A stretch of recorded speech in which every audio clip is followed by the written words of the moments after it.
In Muqaddimah Hadramiyyah, we are in the chapter where the author is speaking about the Jama'ah prayers. So we have come into the part where he speaks about which is better in Jama'ah prayers. So he mentioned that a bigger congregation is better than a smaller congregation. This is what he said, وَمَا كَسُرَ جَمَاعَتُهُ أَفْضَلُ. The bigger congregation is better unless if the imam is a fasik. The bigger the congregation that is bigger, imam is fasik. He mentioned a few things, mubtadi', fasik and Hanafi. I mentioned in the last lesson what is meant by Hanafi here. The reason why he mentioned Hanafi because of the difference we have with the Hanafi madhab in terms of the integrals of prayers. In terms of the integrals in the prayers. Because there are certain things in the Hanafi madhab, they do not regard any as integrals, where we Shafi'i regard as integrals. An example will be the recitation of Basmala. Is Basmala part of Fatiha or not Fatiha? We have khilaf between the four madhab. In the madhab al-Imam Shafi'i that it is from Surah Al-Fatiha. But the Hanafis, they are saying that it is not any part of the Fatiha. So in this point of view, the author is saying a smaller congregation is better if the imam is such. But of course, Sheikh Ibn Hajar mentioned to avoid fitna, there is no harm in following and so on and so forth. So I mentioned this in the last lesson. So now in our lesson today, we will go on into the next part where he mentioned فَإِن لَمْ يَجِدْ إِلَّا جَمَاعَةً إِمَامُهَا مُبْتَدِئٌ وَنَحْوُهُ فَهِيَ أَفْضَلُ مِنَ الْإِنْفِرَادِ. Now, if the situation is he does not find jama'ah, except that the imam is a mubtadi', which is better? To pray in that jama'ah or to pray alone? To pray in that jama'ah is to pray alone or to pray alone. So he mentioned that if the prayer is valid, meaning the bid'ah that is committed by the imam and it's not something that makes him apostate, just it makes him a fasiq, then to pray behind him is better than to pray alone. To pray behind him is better than to pray alone. Wa tudrakul jama'atu ma lam yusallim. Then he mentioned that we can attain jama'ah, sawab, the rewards for jama'ah, as long as the imam does not perform the salam.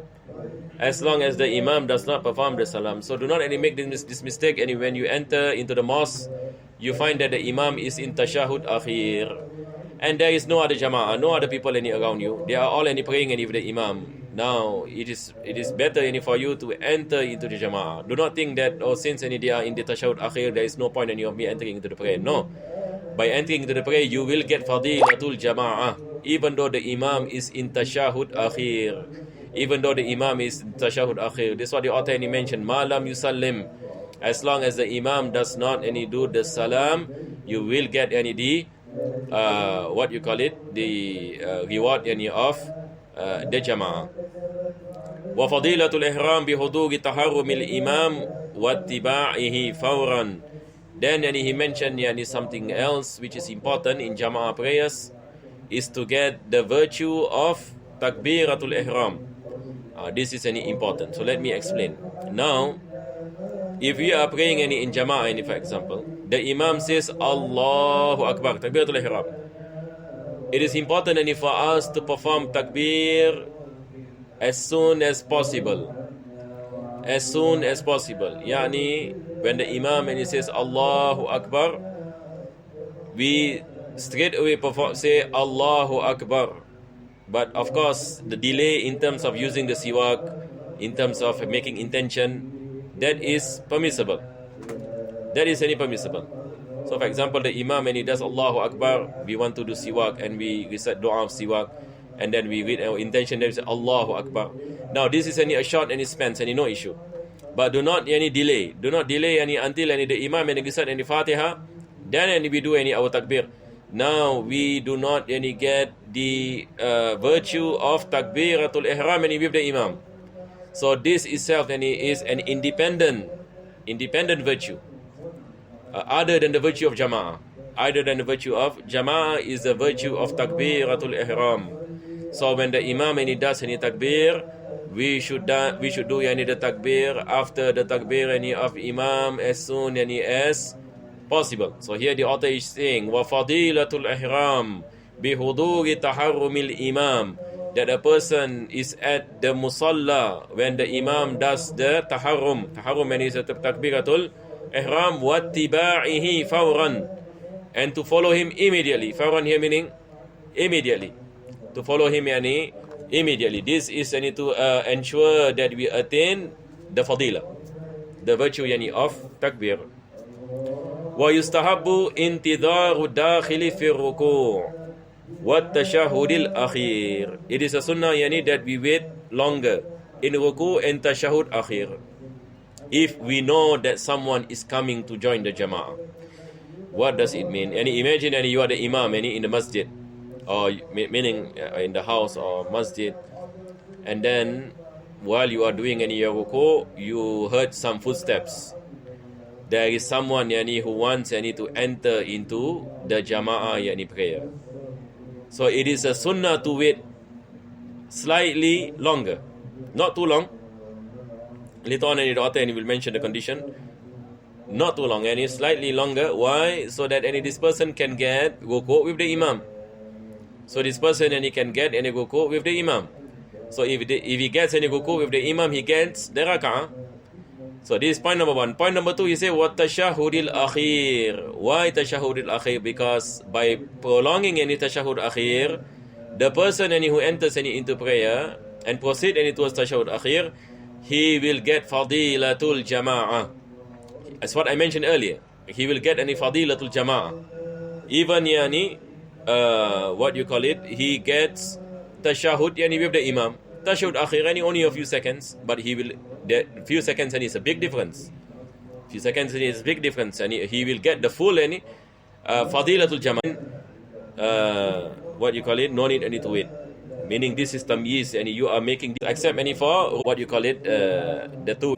So the Prophet sallallahu alaihi wasallam mentioned, "Idza sallaytuma fi rihalikuma, summa ataytuma masjida jama'atin, fasalliya ma'ahum, fa innaha lakuma nafilah." This is what the Prophet sallallahu alaihi wasallam said to them.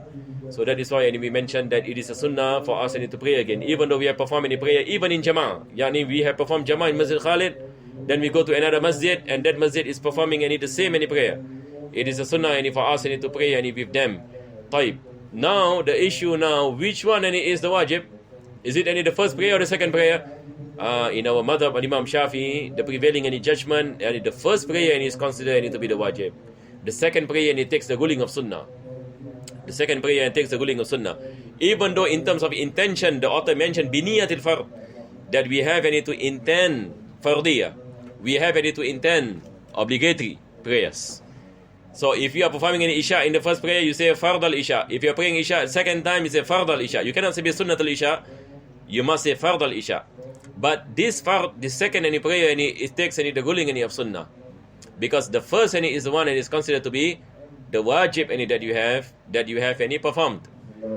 وَيُسَنُّ إِعَادَةُ الْفَرْضِ بِنِيَّةِ الْفَرْضِ مَعَ مُنْفَرِدٍ أَوْ مَعَ جَمَاعَةٍ مَعَ مُنْفَرِدٍ أَوْ مَعَ جَمَاعَةٍ. Whether we pray behind a person who is praying alone, or we are praying with a jama'ah. وَإِنْ كَانَ قَدْ صَلَّاهَ مَعَهَا. Even though he has performed that prayer. Even though he has performed that prayer in jama'ah. It is a sunnah for him to pray again. So there are certain Sahaba, what they did was they prayed with the Prophet sallallahu alaihi wasallam at the masjid, and then they went back at home and they prayed jama'ah with their wives. They pray jama'ah with their wives. This happened during the time of the Prophet sallallahu alaihi wasallam, so that their wives also will attain jama'ah in the houses. Now that is permissible. Wa farduhu al-ula. This is what I mentioned earlier. The first is considered to be the fard, the wajib, not the second. So that is why if he prayed the second, and then turn out that the first prayer is not valid, he has to pray again. Because the second does not take the place of the first, because the second, as what we mentioned, takes the ruling of the sunnah. Takes the ruling of the sunnah.